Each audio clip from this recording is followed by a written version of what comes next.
Gente, a reflexão que eu quero trazer com vocês hoje, a exposição que eu quero trazer com vocês hoje, fala sobre igreja. Então a gente pensou igreja no nosso conviver, a gente vai pensar a igreja hoje, e a gente vai pensar a igreja no nosso final de semana de aniversário. Por quê, gente? Estava até um pouco emocionado pensando, eu vou chorar já no começo da pregação, aí não tem graça. Pensando em como eu poderia fazer, se eu quisesse, interpretar a minha vida sem a igreja. E eu não consegui. Eu não consigo descolar a minha vida da igreja. De tal maneira que eu tenho vivido dela, por ela e para ela. E eu digo uma coisa, irmãos. Eu me sinto extremamente privilegiado. Porque o Deus Criador do céu e da terra, na maneira como Ele orquestrou o mundo para funcionar, Ele, ao enviar Seu Filho Jesus para morrer e ressuscitar, Ele disse assim, Ele vai reunir para si um povo que normalmente não estaria unido, e por conta das suas convicções maiores, eles deixarão aquilo que lhes distancia e focarão naquilo que lhes atrai. Por isso, irmãos, que a igreja, ela é essencial para a vida de cada um de nós. E eu espero muito, irmãos, que a gente compreenda que a igreja, ela não é um acessório ou uma programação de domingo à noite, mas ela é um elemento mínimo para quem tem fé. E aí, quando eu estava preparando e pensando e refletindo nesse texto, eu lembrei que nós estamos no ano 2026 depois de Cristo. Então, pouco mais, aproximadamente 2000 anos, essa instituição, igreja, existe na Terra. E aí, gente, nessa instituição, já fizeram parte dela homens como Agostinho de Hipona, homens como Policarpo de Esmirna, homens como Irineu de Leão, que foram homens que deram a sua vida pelo Evangelho, que foram verdadeiros gigantes na fé. E mesmo sendo gigantes que eram na fé, eles atestaram a importância da igreja para a sua vida. Não só a importância, mas a essencialidade da igreja. Aí chega na década de 90, esse personagem fictício que eu criei na minha cabeça. O nome dele é Alecrim Dourado. Eu já falei dele para vocês antes. O Alecrim Dourado, ele é assim chamado porque ele nasceu no campo sem ser semeado. Os outros, todos foram semeados. Mas ele, como ele é mais importante, né?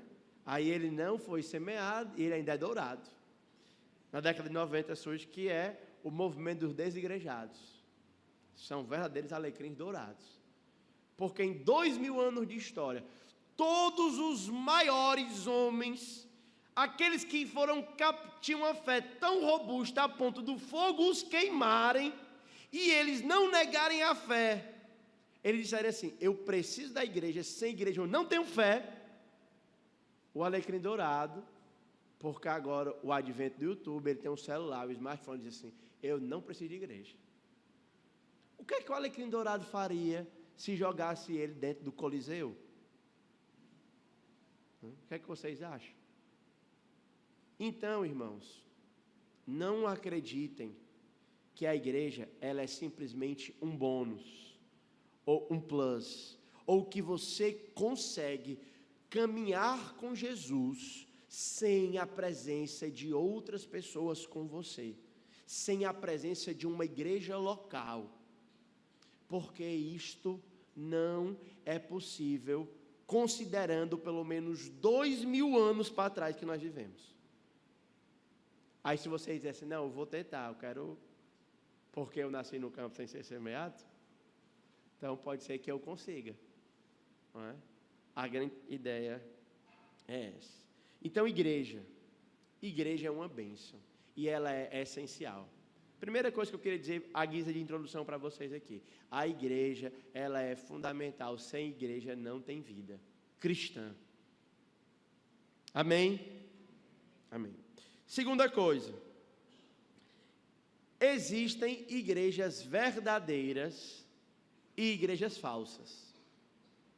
Existem igrejas verdadeiras e igrejas falsas. E aí, como é que você avalia uma igreja verdadeira? Certo? Como é que você sabe que você está em uma igreja verdadeira? Então, historicamente falando também, houveram 3 critérios que as pessoas estabeleceram para saber se você está em uma igreja verdadeira ou não. O primeiro deles é se ela ensina o evangelho com fidelidade. Se ela é uma comunidade que se reúne em torno do evangelho. A mensagem de que Deus enviou o seu filho, nascido de mulher na plenitude dos tempos, que foi fiel e obediente à lei, 100%, ofertou a sua vida como sacrifício voluntário, ressuscitou ao 3º dia, subiu ao céu, sentou à direita de Deus Pai e oferece a salvação a todo aquele que confia no nome de Cristo. Isso é o evangelho, um resumo sucinto do que é o evangelho. Então essa é a primeira marca. Segunda, se essa comunidade ela obedece os mandamentos deixados por Jesus, isto é, o batismo e a Santa Ceia. Alguns lugares chamam de sacramento. Nós não fazemos, aí escola bíblica domingo que vem a gente explica. Certo? E terceiro, uma consciência de membresia, de quem faz parte e quem não faz parte. Certo? Isso é muito importante. Isso eu ainda estou na introdução, certo? Só para lembrar para vocês. Vamos olhar aqui Atos capítulo 2. Deixa marcado aí em Efésios. Vamos olhar Atos capítulo 2.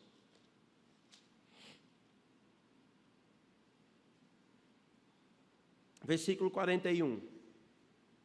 Versículo 41. Atos 2, 41.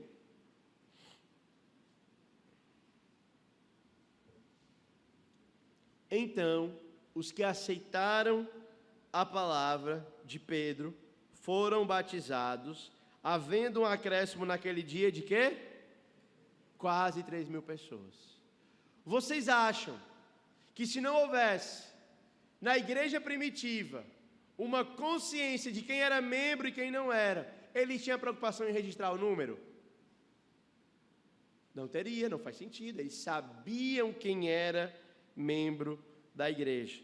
Deixa marcado em Efésios, vai para 1 Timóteo, capítulo 5.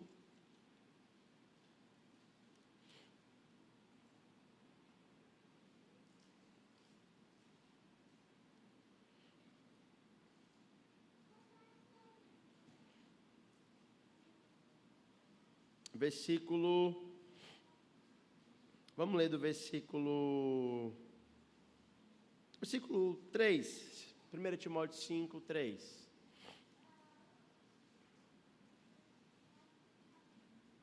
Honre as viúvas que não têm ninguém para cuidar delas. Esse texto ensina para a gente que a igreja primitiva não só tinha quantidade precisa de quem era membro, mas dentro da classe de membros eles sabiam quem era o status social da pessoa. Veja. Aqui não é a ordem para todas as viúvas, mas eram para a viúva da igreja. Timóteo era pastor de Éfeso, Paulo está escrevendo. Então, a distinção de quem é membro e quem não é uma coisa que se vê já nas igrejas do 1º século. A primeira igreja da história, a igreja de Jerusalém, tinha contagem de conversão, sabia quem era membro.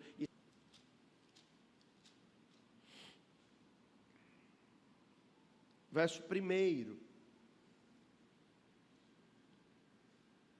Ouve-se por aí que há entre vocês imoralidade e imoralidade tal, como nem mesmo entre os gentios, isto é, haver de quem se atreva a possuir a mulher de seu próprio pai. E contudo, andai-vos ainda ensoberbecidos, e não chegastes a lamentar, para que fosse tirado do vosso meio quem tamanho ultraje praticou. Eu, na verdade, ainda que ausente em pessoa, mas presente em espírito, já sentenciei como se estivesse presente, que o autor de tal infâmia, seja em nome de Jesus Cristo, reunido vós e o meu espírito, com o poder de Jesus nosso Senhor, entregue a Satanás para a destruição da carne, a fim de que o espírito seja salvo no dia do Senhor. Então aqui era um membro da igreja que estava tendo relações com a sua madrasta, e a igreja não havia feito nada com isso.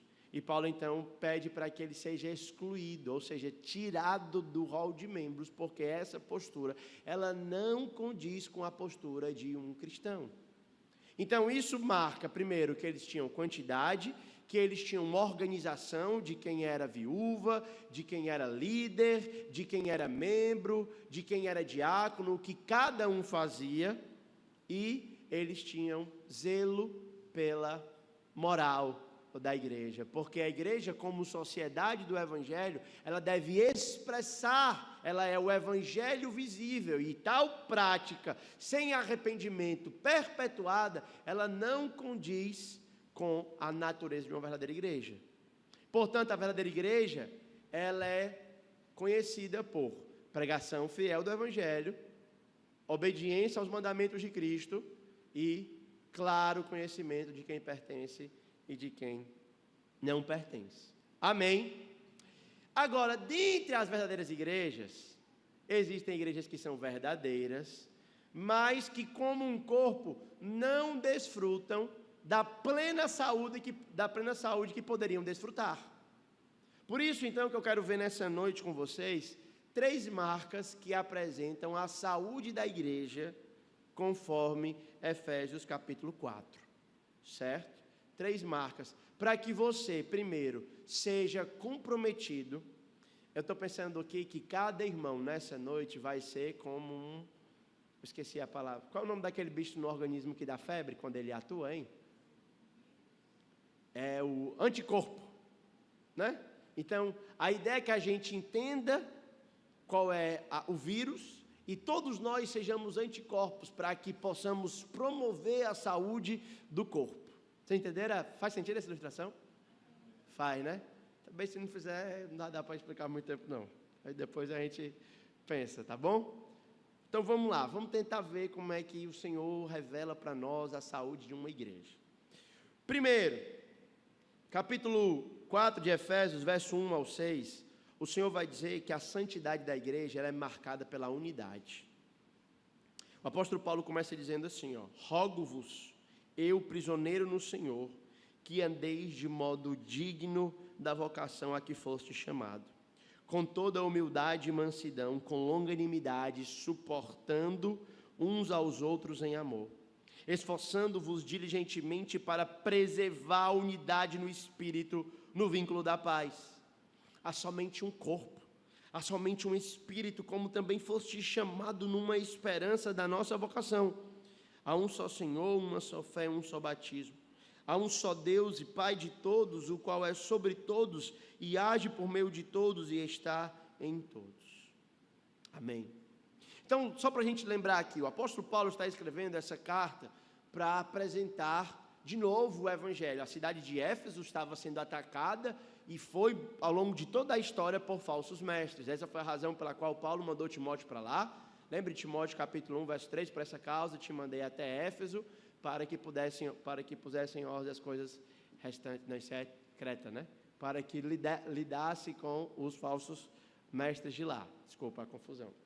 Então, é uma igreja que tinha esse problema de falsos mestres. Quando Paulo foi pregar, ele lidou com a escola de Tirano, ele fez tudo isso que vocês sabem. Lá no final a gente vai saber que essa igreja não suportava a obra dos nicolaítas e que eles abandonaram o primeiro amor. Lembra? Eles denunciaram aquele que falsamente se titularam apóstolos. Lembra? Aquela igreja de Apocalipse é a mesma igreja de Éfeso aqui, separada por anos. Tá? Então, nesse contexto, ele vai falar, o apóstolo Paulo, que como obra do Evangelho, a igreja precisa ser unida. E a unidade, ela tem 3 aspectos aqui. Primeiro, a unidade, ela só vai acontecer se ela for feita por meio de pessoas regeneradas pelo Espírito. A unidade, ela só acontece por meio de pessoas regeneradas pelo Espírito. Então, quando nós nascemos, a nossa ótica de ver o mundo, a nossa maneira de enxergar a realidade, ela é uma maneira que vem de Adão. Ela é uma maneira, nós recebemos o legado de Adão e nós seguimos o curso desse mundo, o príncipe da potestade do ar, que agora atua nos filhos da desobediência. Quando nós nascemos, adivinha o que somos? Filhos da desobediência. Ou seja, a nossa maneira de olhar para a vida, ela é contrária a Deus. De modo que assuntos como perdão, assuntos como amor, assuntos como dedicar a minha vida a outro, não faz sentido para quem segue o curso desse mundo. Por isso que não haverá unidade na igreja, se a gente não for todo mundo, todos os membros da igreja, regenerados pelo Espírito. A regeneração é uma obra que Deus opera em nós, gerando um novo nascimento. E ao gerar um novo nascimento, Ele agora coloca uma disposição do nosso coração para as coisas de Deus. De modo que obedecer os mandamentos de Deus não é uma coisa penosa. Essa é uma das marcas. Se você quer saber se você foi regenerado por Deus, se a obra do Senhor realmente trabalhou na sua vida, pense. Quando você estiver diante de uma coisa que você sabe que Deus mandou, e como é que você lida para responder a isso? Deus mandou fazer isso. Isso é uma coisa penosa para você? Ou você faz com alegria? É penoso, rapaz. Isso aqui, Jesus disse que eu tenho que dar outra face. Mas eu não sou besta, eu sou crente, não é besta? Sou crente, não é besta? Não vou dar outra face. Ou Jesus disse que quando eu for dar com a mão direita, eu escondo a esquerda para não ver. Mas e aí? Como é que as pessoas vão saber? Como é que eu vou dar o exemplo? Como é que eu vou encorajar outras pessoas a fazerem o mesmo se eu não postar? Como é que você lida com essas coisas? Obedecer. Jesus disse, não abandonem a congregação. Não deixem de congregar como é costume de algum. Certo? Foi Jesus que disse. Se você faz isso, você deixa de congregar. Isso é uma coisa para você penosa? Assim, é tranquilo? É pesado? Ir ao culto? Ih, rapaz, domingo tem culto. Não sei para que também negócio de culto todo domingo, né? É penoso? Então, é uma das maneiras. Eu já contei para vocês o que eu fazia para ver a Case, quando a gente namorava? Já? Não, tem visitante, vou contar de novo. Eu sempre... Então era 3h45, Enoque. Sei se eu diga, né? Era 3h45 da manhã, eu me acordava, pegava o pau de arara para sair de Viração até Exu. 50 minutos, terra de barro. Chegava em Exu, pegava o ônibus da rodoviária até Juazeiro. Mais 1h30. Chegava na rodoviária de Juazeiro, pegava o mototáxi e ia até o aeroporto, isso quando as coisas estavam boas. Ia até o aeroporto de Juazeiro, voava Juazeiro, Recife, descia em Recife, pegava o mototáxi do aeroporto para a rodoviária, não, acho que era para o metrô, do metrô ia para a rodoviária, da rodoviária ia de Recife para João Pessoa, e da rodoviária de João Pessoa pegava outra condução para a casa da Case. Tinha perguntaram se não tinha mais perto, ok. Até tinha, mas... Mas, irmãos, quando eu chegava na porta da casa dela, que eu batia assim, ó, parecia que eu vinha do outro lado da rua. E não precisava ninguém dizer assim, ó, ei, rapaz, está lá na hora de ver tua noiva. Não, eu fazia questão, eu brigava para me poder ir vê-la. Por quê? Porque o coração apaixonado, ele deseja estar junto. Agora... Fernando, verdade. Fala, Jesus, né? Mas a pergunta, irmãos, e a ilustração, isso não é sobre noivos. Ou até é, mas é sobre a noiva e o seu noivo. Será que há sede bastante no seu coração para encontrar com Jesus e o seu povo, de modo que fizesse você acordar 3h45 e vir com alegria? Os mandamentos de Deus não são penosos. Leia a Bíblia para você. É uma carta de amor ou é um remédio para sono? Uma vez eu vi dois crentes conversando, um dando a dica para o outro, né? Paulo, estou com insônia. Aí o outro, eu tenho um segredo muito bom. Devia ler a Bíblia. Irmãos, ele disse que existe uma maneira digna de andar. E essa maneira digna de andar envolve um amor ao Senhor. Depois ele vai dizer que esse andar de modo digno do Senhor envolve humildade. A humildade é aquela, me lembra daquela história do cara que ganhou a medalha de ser o homem mais humilde da cidade. E perdeu porque usou. A humildade é uma virtude muito difícil, porque o humilde, na perspectiva do texto aqui, pressupõe que você vai considerar os outros mais importantes do que você mesmo. Na instituição que eu trabalho, um dos valores é amar os outros mais do que a nós mesmos. Em uma geração em que a pessoa diz que o problema dela é porque ela precisa se colocar na frente, se valorizar, se reconhecer,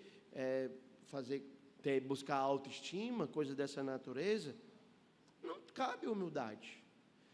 Na humildade nós vamos olhar para os outros e vamos dar sempre a preferência, o melhor lugar, amar de modo sacrificial, para que os outros sejam beneficiados. Depois a mansidão. A mansidão, ela é uma virtude que o Senhor Jesus trouxe para a gente. Como fruto do Evangelho, só é manso quem entende que ninguém pode fazer com você nada pior do que aquilo que você fez com Deus. E mesmo você sendo ruim com Deus, Deus continua lhe amando misericordiosamente todo dia e graciosamente todo dia. Mas o manso, ele não entende assim. O manso, ele entende que todo mundo, ou o contrário do manso, o irado, ele entende que como ele é uma pessoa muito digna, muito honrada, qualquer pequeno erro contra ele é uma ofensa grande a uma grande autoridade. Por isso que a pessoa é irada. Como é que você pode fazer isso comigo? Quem é você? Quem sou eu? Quem é o homem? O homem é pó. E Deus é quem poderia dizer assim: quem é você para fazer isso comigo? Ele não diz. Ele perdoa. Ele ama.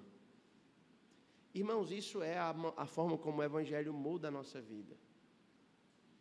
Eu posso pegar aqui a Jamile e a Mirelle para uma ilustração? Posso? Pronto. Imagine que eu tenho um negócio. Eu vendo maquiagem. Certo? Aí a Jamile compra maquiagem. Ela me deve R$50. Certo?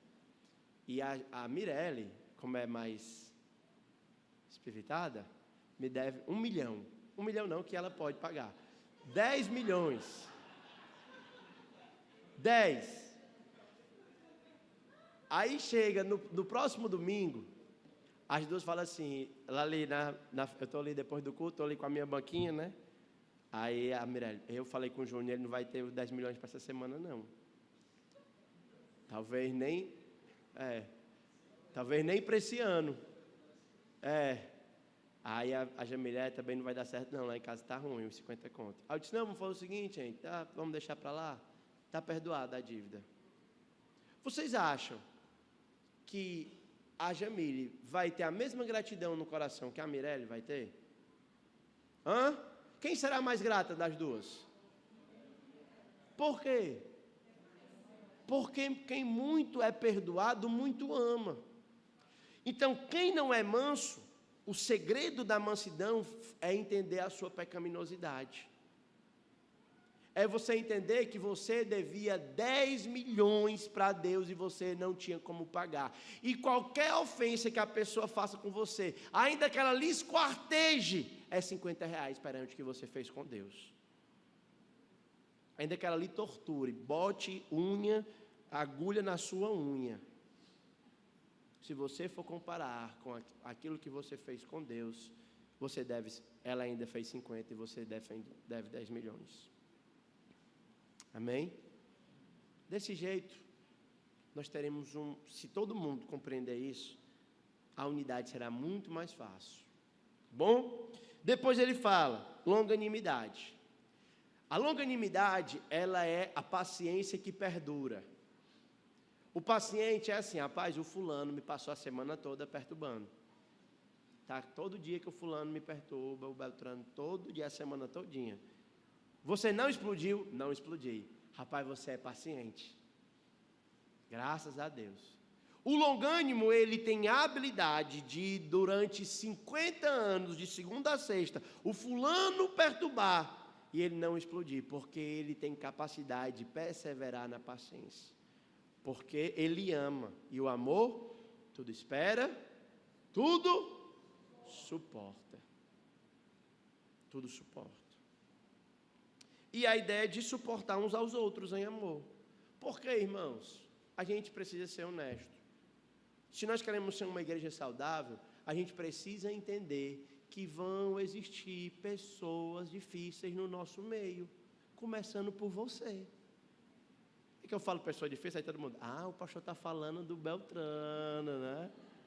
O pastor está falando do ciclano, né? Não, eu estou falando de você e de mim. E seria muito mais fácil, irmãos, dizer, não, eu vou fazer aqui um grupo, uma igreja com as pessoas que eu gosto.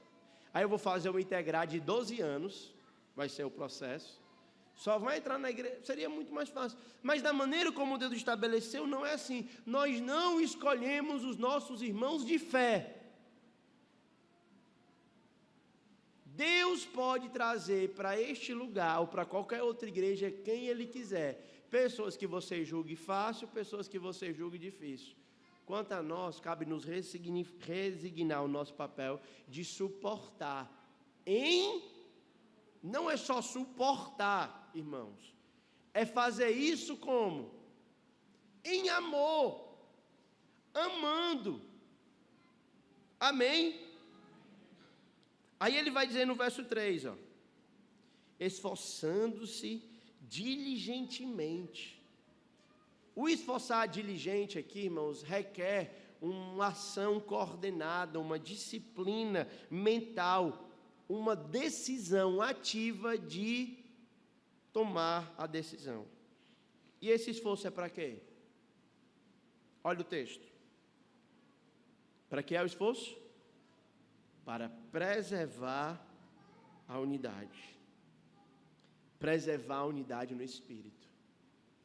São os nossos irmãos, gente. São as pessoas a que o Senhor nos confiou para que a gente ame.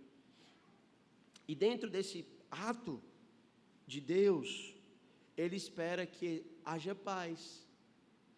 Porque onde o Espírito do Senhor está atuando, o sinal disso é que pessoas são amadas em suas lutas. Não é assim, pessoas são amadas de qualquer jeito. Não. Pessoas são amadas em suas lutas para vencer os seus pecados. Existe uma diferença gigantesca. Certo? E o vínculo da paz.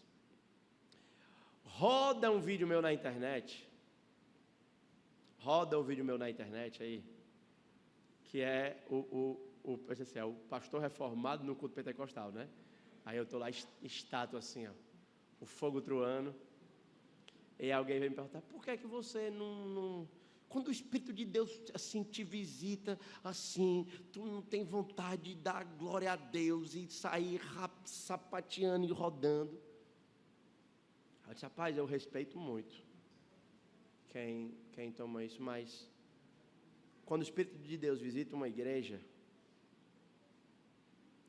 não é necessariamente gritaria que acontece lá. É paz. é unidade, é perdão, longanimidade. Irmãos difíceis são suportados, humildade e mansidão acontece. Vamos imaginar por um instante que a nossa igreja agora é a igreja de 1 Coríntios, capítulo 13. Aí começa o culto. Começa alguém no culto, alguém começa falando a língua dos anjos. Alguém vem, começa a falar a língua dos anjos, todo mundo, eita, que coisa linda. Aí daqui a pouco, dá o microfone para um pastor, aí o pastor vem e diz assim, eu ordeno que esse monte, o monte da Sabiaguaba, saia da Sabiaguaba e vá lá pro Cumbuco. A gente vê o monte passando aqui, passa no telão, a Karine filma, né? Edita, legal.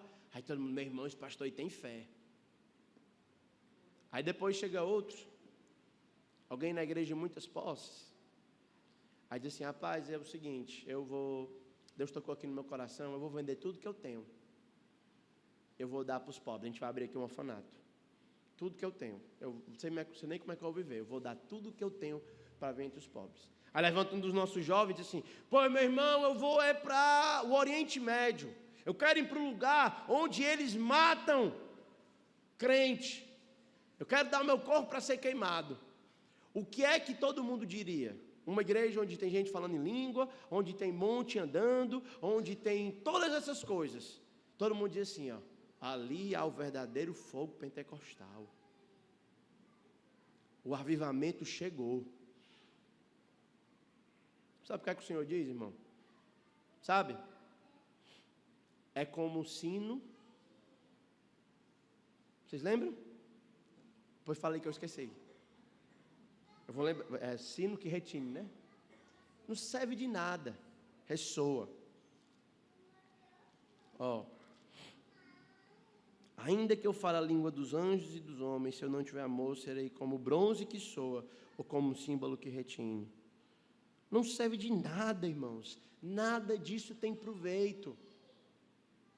O verdadeiro proveito aqui é nós entendermos que existe um modo digno da vocação. E se nós queremos ser uma sociedade do Evangelho, a gente não tem que fazer aqui dentro, ou funcionar aqui dentro com a mesma lógica que funciona lá fora. Porque se a gente for amar e cuidar só de quem é legal, aí não precisa de igreja não, para isso não. Dá para fazer isso numa ONG. Dá para fazer isso numa ONG. Então ele diz, há um só corpo, um só Espírito como vocês fossem chamados, e uma só esperança da vocação. O que ele está querendo mostrar, irmãos, é assim, olha, compare todas as suas preferências pessoais. Ceará, Fortaleza, a esquerda, a direita, o sertão ou a serra, né? Quais são os outros polos que a gente tem aí? Sushi ou churrasco, né? Beach tênis ou futevôlei, Coca Zero ou normal, essa é uma importante que está surgindo aqui na nossa igreja. Certo? Todas as outras, coloque todas elas. Luz acesa, apagada, banco de madeira ou de outra cor, ou de assim. Tudo. Bote tudo o que você acha importante. E compare com as declarações que ele diz no versos 5 e 6. Há um só Senhor, uma só fé e um só batismo. Há um só Deus e Pai de todos, o qual é sobre todos e age por meio de todos. E todas as suas coisas vão parecer pequenas, não é? Porque as outras são datadas, as outras são temporais, elas vão perecer, elas são da ordem de que termina. Essas segundas aqui, os textos, são eternas. É um só Senhor. É esse abençoado aqui que eu vou passar a eternidade com Ele. é esse povo. Se nós cremos, se nós realmente cremos naquilo que nós falamos, naquilo que nós cantamos, o nosso tempo aqui na terra está acabando. Se nós realmente queremos levar a sério o ensino de Jesus e de sua palavra, aqui importa menos do que lá. E todas essas coisas que eu falei não estarão presentes lá na linda cidade. Em Sião não estarão. Mas os nossos irmãos estarão lá. Amém? Por isso, queridos, a parte da saúde da igreja, e uma das coisas que nós queremos celebrar nesses nossos 49 anos, é isso. Nós somos uma igreja apaixonada por gente. E nós queremos continuar sendo uma igreja que ama gente. De modo que pessoas sintam-se bem no nosso meio. Que relacionamentos aqui sejam cultivados.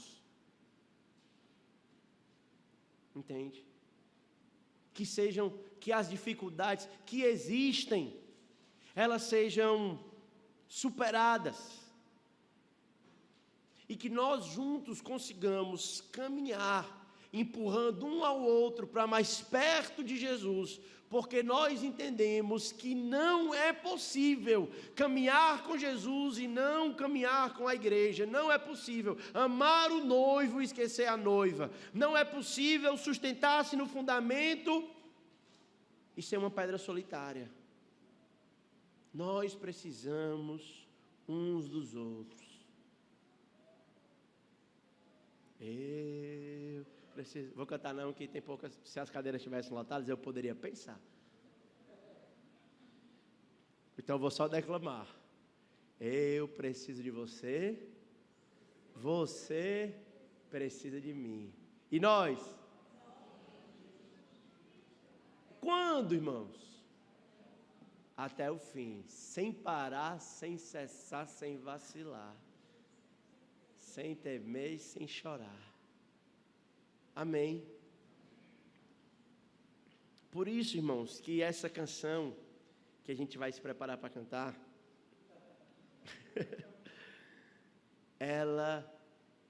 eu queria que ela fosse o hino que embalasse a sua semana até o domingo. Servir e amar a igreja. Servir e amar os irmãos. Este povo que Deus deu para você, essas crianças que o Senhor nos confiou, a nova geração que nós estamos formando. Servir e amar. Em cada canto, em cada lugar, em cada expressão, a gente quer glorificar ao Senhor Jesus. Como? Como é que nós queremos glorificar a Deus? Edificando a igreja. Quando eu contribuo para a vida do meu irmão, quando eu sou uma ferramenta de suporte na vida do meu irmão, quando eu intercedo pela vida do meu irmão, quando eu uso os dons que Deus me deu, que Deus te deu, e graças a Deus pelos lindos dons que nós temos aqui nesse lugar. Nós estamos não somente servindo ao nosso irmão, mas também estamos honrando e glorificando a Deus. Você quer honrar e glorificar a Deus? Sirva este irmão bonito que está ao seu lado, em alguns casos não tão bonito. Aí fica para a avaliação de vocês. Certo? Amém, irmãos? Irmãos, a igreja local é uma bênção. São 49 anos que esta comunidade se reúne aqui nesse lugar para celebrar. E uma das coisas que eu queria que nós tivéssemos assim, esse senso de pertencimento, esse privilégio de bater no peito e dizer assim, eu me sinto privilegiado de ter uma igreja local na minha vida. Você tem esse santo privilégio assim, eu tenho uma igreja local na minha vida. Eu tenho, você é membro dessa igreja, você só passa fome se você quiser. Porque você tem uma família de fé que está sensível às suas necessidades. Com suas imperfeições, essa igreja, não, por mais que ela pareça. Aí vamos puxar também a sardinha para o nosso lado, né? Por mais que pareçamos, não somos perfeitos. Entendeu? Mas, se todo mundo aqui dissesse assim, rapaz, eu estou comprometido em servir a esta comunidade, porque eu entendo que neste momento da minha vida, foi aqui que o Senhor me colocou, foi aqui que o Senhor me plantou, e eu vou servir e amar essa igreja. Você vai glorificar a Deus. Porque é assim que se anda de modo digno da vocação. Uma igreja que alegra o coração de Deus é uma igreja unida. Então, irmãos, vamos celebrar. Eu já queria convidar o Ministério de Louvor para vir aqui à frente.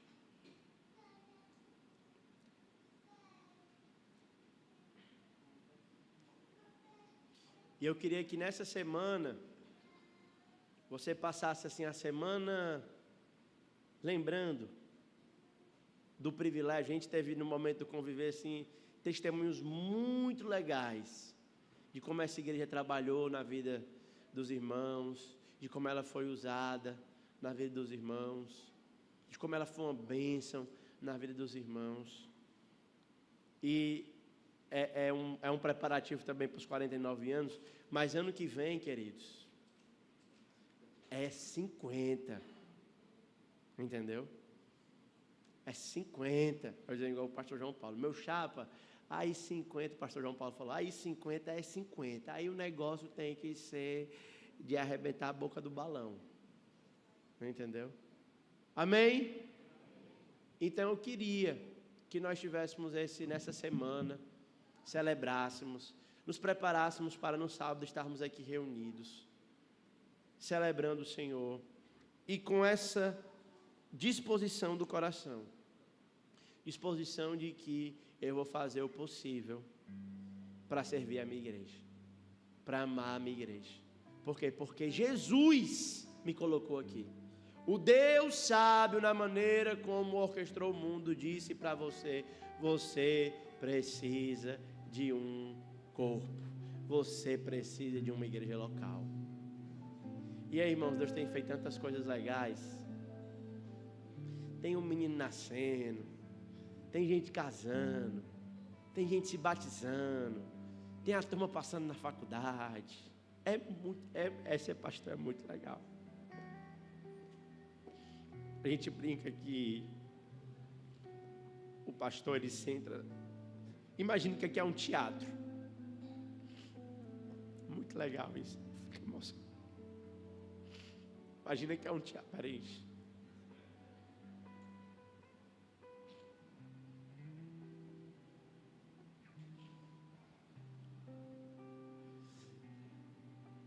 Aí você está assistindo a peça.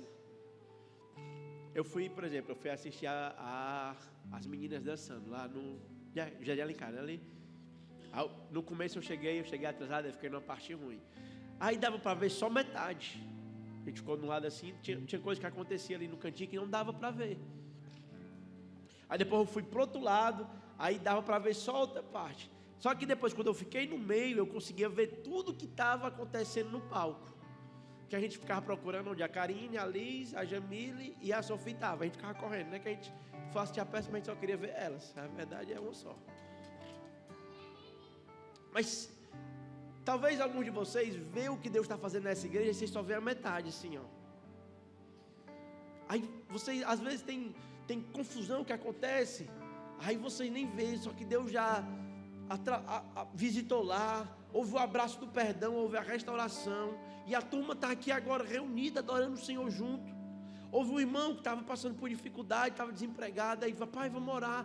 Deus orou e apareceu a oportunidade. E aí, quando você está aqui sentado na fila da frente, você consegue ver tudo com clareza. O que torna muito fácil amar Jesus desse jeito, porque a gente vê Deus trabalhando, na vida do seu povo. Irmãos, e Deus está trabalhando no meio deste povo aqui, ó. Deus está trabalhando no meio deste povo, e Ele continuará trabalhando em você, por você e através de você. Amém? Pois vamos colocar de pé para a gente cantar. Glorificar. Bota o meu microfone bem alto.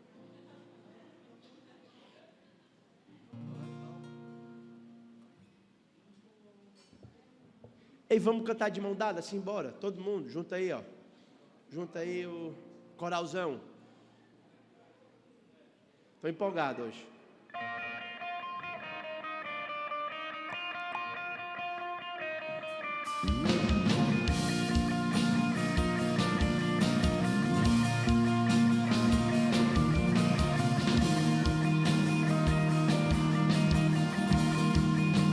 Vai, Irmã Rosa.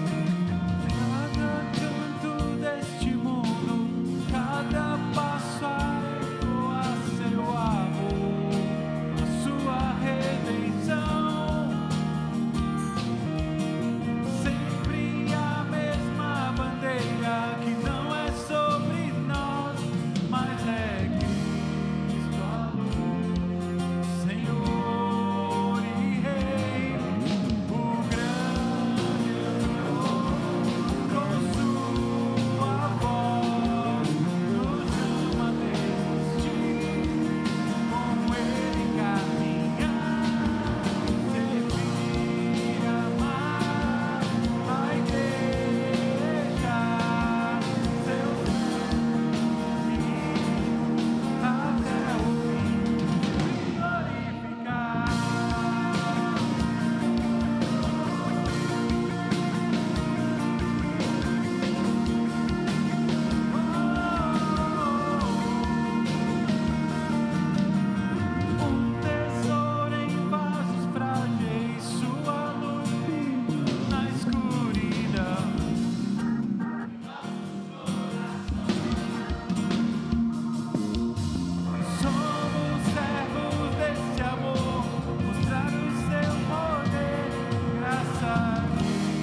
Vamos orar juntos, irmãos.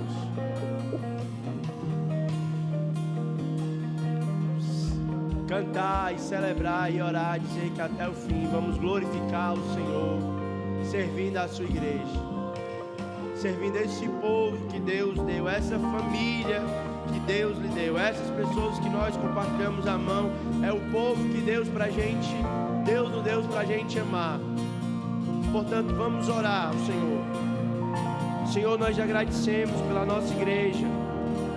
Nós te agradecemos, Senhor, porque dentre tantas bênçãos, o Senhor nos deu uma mais, uma igreja local para nós pertencermos, uma comunidade para te adorarmos, um lugar para sermos famílias, Senhor. Pai, nós sabemos das muitas imperfeições que existem em nosso meio, mas nós te pedimos que a tua graça cubra todas elas, Senhor.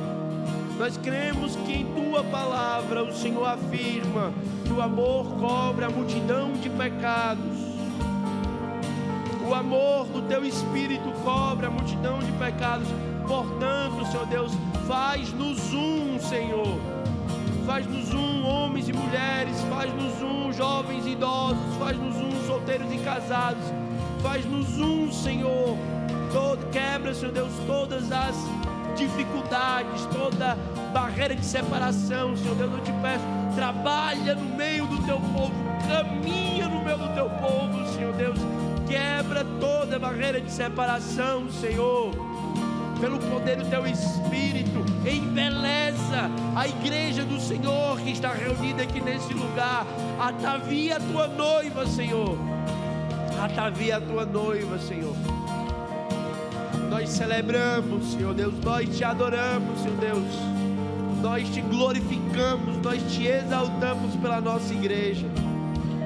E nós queremos, Senhor Deus, cantar que vamos servir e amar a igreja e até o fim queremos te glorificar. Em nome de Jesus é que nós oramos e te agradecemos. Amém. Aleluia.